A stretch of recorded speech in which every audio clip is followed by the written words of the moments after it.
ایک چھوٹا سا کام ہے, ایک تالا کھلوانے کا 5 کیرٹ کا ڈائمنڈ مانگ رہی ہے. یہ ایک چھوٹا سا کیس ہے. تو جب آپ کی پرائیورٹیز یہ ہوں کہ بنی گالا ہیڈ کوارٹر بناؤ کرپشن کا, میں یہ بتا دوں کہ فرح گوگی صرف فرنٹ پرسن, ڈائریکٹ بینیفیشریز وہ عمران خان ہے اور وہ بذریعہ وہ جو پیرنی صاحبہ ہے. اب آپ کو پتہ چلے گا آہستہ آہستہ کہ ایک ایک نوکری, ایک ایک تقرری, ایک ایک تبادلے کے لیے جو بنی گالا جس کا ہیڈ کوارٹر تھا انہوں نے کتنا کتنا پیسہ لیا. بنی گالا کرپشن کا ہیڈ کوارٹر تھا. ایک تالا کھلوانے کے لیے سابق خاتون ایول کو 5 کیرات ہیرا چاہیے تھا. یہ چھوٹا سا کیس آنکھیں کھولنے کے لیے کافی ہے. ایک ایک نوکری, تقرری اور تبادلے کے لیے پیسہ لیا گیا. فرح گوگی عمران خان اور بشرا بی بی کی فرنٹ پرسن تھیں. مریم نواز کے تنقیدی بات, بولیں 70 سالہ ایک بچہ انقلاب لانے نکلا تھا, آج تک واپس نہیں پہنچا. سپر پاور کو للکارنے والا گرفتاری سے ڈر گیا.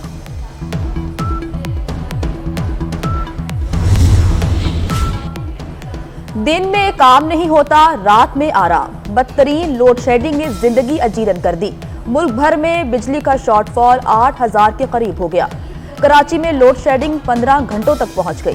لاہور میں غیر اعلانیہ لوڈ شیڈنگ کا دورانیہ 12 گھنٹے ریکارڈ. اسلام آباد, پشاور, کوئٹہ, گجرانوالہ کے شہریوں کا برا حال. دیہات میں بجلی آتی کم ہے, جاتی زیادہ ہے. کل سے انشاءاللہ وزیر اعظم صاحب نے جو آج فیصلے کیے ہیں اس کی روشنی میں کل سے انشاءاللہ لوڈ شیڈنگ 3.5 گھنٹے سے کم ہوگی. 16 جون سے انشاءاللہ اس کو 3 گھنٹے سے کم کر دیا جائے گا اور 30 جون سے انشاءاللہ یہ لوڈ شیڈنگ جو ہے یہ 2 گھنٹے سے بھی کم 1.5 گھنٹے کے لگ بھگ ہوگی اور ہمیں امید ہے کہ جولائی میں ہم اسے مزید کم کرنے میں کامیاب ہوں گے. ایک اور وعدہ, کل سے لوڈ شیڈنگ کا دورانیہ 3.5 گھنٹے کرنے کا اعلان کر دیا. شاہد خاقان عباسی کہتے ہیں 16 جون سے لوڈ شیڈنگ 3 گھنٹے سے کم ہو جائے گی. جون کے آخر تک 2 گھنٹے پر آ جائے گی. لوڈ شیڈنگ پر عوام سے معذرت چاہتے ہیں. مزید کہا کہ پیٹرولیم مصنوعات قیمت خرید سے کم پر عوام کو دینا ہمارے لیے ممکن نہیں. وزیر اعظم نے 2 روز پہلے 2 گھنٹے لوڈ شیڈنگ کی ہدایت کی تھی.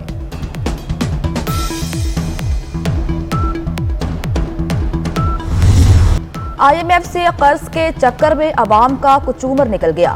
پیٹرول, بجلی اور گیس مہنگی کر کے بھی دال نہیں گلی. آئی ایم ایف کی ایک اور شرط پر عمل ہوگا. بجٹ میں انکم ٹیکس کی رعایتیں اور مراعات ختم ہوں گی. سالانہ 10 لاکھ سے زائد کی آمدن پر ٹیکس بڑھے گا. آن لائن گیم, یوٹیوب اور ٹک ٹاک سے آمدن پر ٹیکس بڑھے گا. تنخواہوں اور پینشن میں اضافہ بھی آئی ایم ایف کی منظوری سے مشروط. ڈالر کی پھر ڈبل سینچری. انٹر بینک میں 2 روپے 14 پیسے مہنگا ہو کر 200 روپے 6 پیسے کا ہو گیا. اوپن مارکیٹ میں ڈالر 2.5 روپے مہنگا 201 روپے کا ہو گیا. حکومت کے مجموعی قرضوں میں 18% اضافہ. وفاقی حکومت کے قرضے 43,704 ارب کی ریکارڈ سطح پر پہنچ گئے. سونا 2,800 روپے مہنگا 1,42,000 روپے تولہ ہو گیا.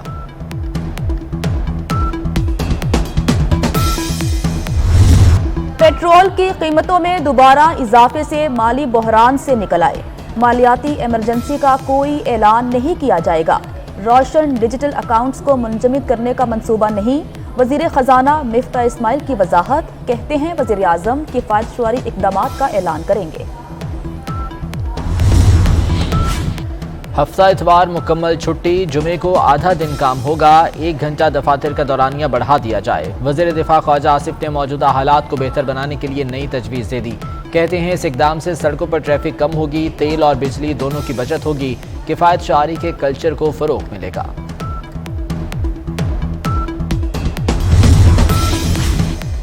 عمران خان کا فلیگ شپ پروجیکٹ نیب کے ریڈار پر. بلین ٹری سونامی منصوبے میں بدعنوانیاں سامنے آنے پر نیب کی تحقیقات شروع. D F O Dera Ismail Khan سے ریکارڈ طلب. پاکستان تحریک انصاف کی حکومت نے 2014 میں منصوبے پر 14 ارب روپے خرچ کیے. جو 4 سال ملک کے ساتھ ہوتا رہا, اپنے ذاتی مفادات کے لیے, اپنی ذاتی فائدوں کے لیے, اپنی ویلتھ اور انکم میں اضافے کے لیے کس طرح جو اختیارات ہیں ان کا استعمال کیا گیا. کارٹلز اور مافیاز کی جیبیں بھری گئیں اور عوام کی جیبیں خالی کی گئیں. یہ صرف توشہ خانہ کی گھڑی یا بشرا بی بی کی انگوٹھی کا معاملہ نہیں ہے. آڈیو لیک آئی جس کے اندر جو فرح گوگی صاحبہ ہیں وہ ڈیل کر رہی ہیں کہ بشرا بی بی کو 3 کیرٹ پسند نہیں, ان کو 5 کیرٹ کی انگوٹھی پسند ہے. 4 سال اپنی جیبیں بھر لیں لیکن عوام کی خالی کر دیں۔ بنی گالہ میں کرپشن عملیات ہوتی رہی۔ کرپشن کا کھرا عمران خان اور بشرا بی بی تک جاتا ہے۔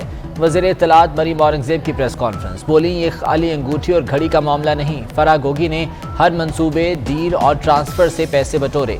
انہوں نے ملکی مفاد کو انگوٹھیوں اور گھڑی کے بدلے بیچا۔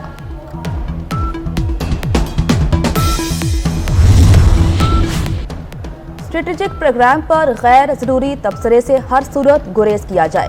صرف نیشنل کمانڈ اتھارٹی ہی رد عمل دینے کی مجاز ہے۔ Chairman joint chiefs of staff committee general Nadeem Raza کا دو ٹوک موقف، کہتے ہیں جوہری پروگرام کو سب کی حمایت حاصل ہے۔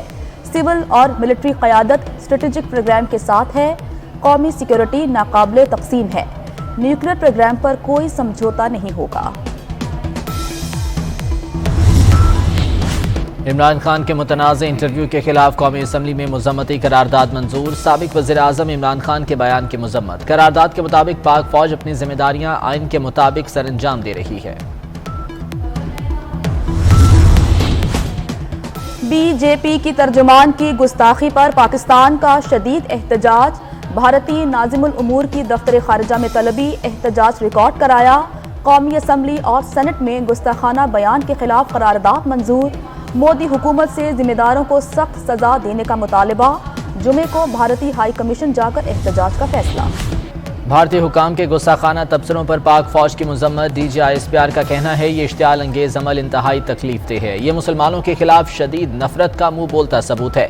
بھارت میں مسلمانوں اور اقلیتوں کے خلاف نفرت انگیز سلوک روا رکھا جا رہا ہے۔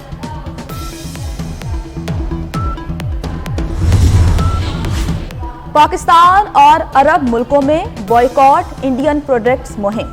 سعودی عرب، بحرین، کویت سمیت کئی مسلم ملکوں میں سٹور سے بھارتی اشیاء ہٹا دی گئی۔ قطر اور کویت کا بھارتی حکومت سے معافی کا مطالبہ۔ ایران میں بھی بھارتی سفیر کی طلبی۔ او آئی سی نے توہین آمیز بیان دینے والوں کی پشت پناہی کرنے والوں کے احتساب کا مطالبہ کر دیا۔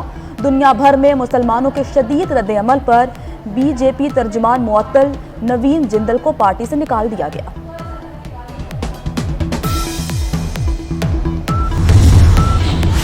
سندھ حکومت نے ایم کیو ایم کا بڑا مطالبہ مان لیا۔ ایم کیو ایم اراکین کی ترقیاتی اسکیمیں بجٹ میں شامل کرنے کا فیصلہ۔ اراکین کو ڈیولپمنٹ کمیٹی میں شامل کیا جائے گا۔ ایم کیو ایم نے بجٹ تجاویز دیے جانے کی تصدیق کر دی۔ اسپیکر قومی اسمبلی انتظار کرتے رہ گئے۔ تحریک انصاف کے ارکان استعفوں کی تصدیق کے لیے نہ پہنچے۔ تحریک انصاف کے ارکان کو اسپیکر کے پاس جانے سے روک دیا گیا۔ بابر ابان کا کہنا ہے کہ قاسم سوری استعفے منظور کر چکے ہیں۔ ارکان کو غیر قانونی نوٹس بھیجے گئے۔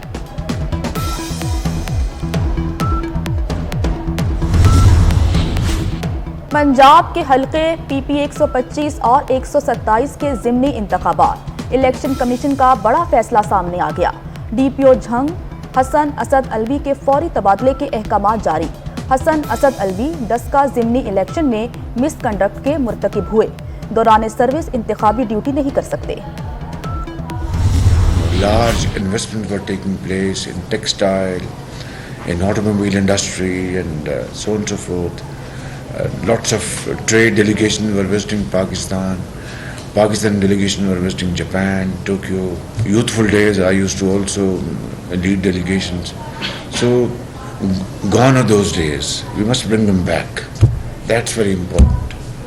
And I have to say, even at the cost of reputation, that Japan has been one of the largest donors of Pakistan. جاپانی کمپنیز کے مسائل کے حل کے لیے کمیٹی قائم۔ وزیر اعظم نے 1 ہفتے میں رپورٹ طلب کر لی۔ شہباز شریف کی ایکسپورٹ پروسیسنگ زونز کو ٹیکس فری قرار دینے کے لیے فوری اقدامات کا حکم۔ وزیر اعظم کی جاپانی سرمایہ کاروں کو پاکستان میں سرمایہ کاری کی پیشکش۔ کہا جاپان پاکستان کے قریبی دوستوں میں سے ہے۔ جاپان کا شمار پاکستان کے بڑے ڈونر ممالک میں ہوتا ہے۔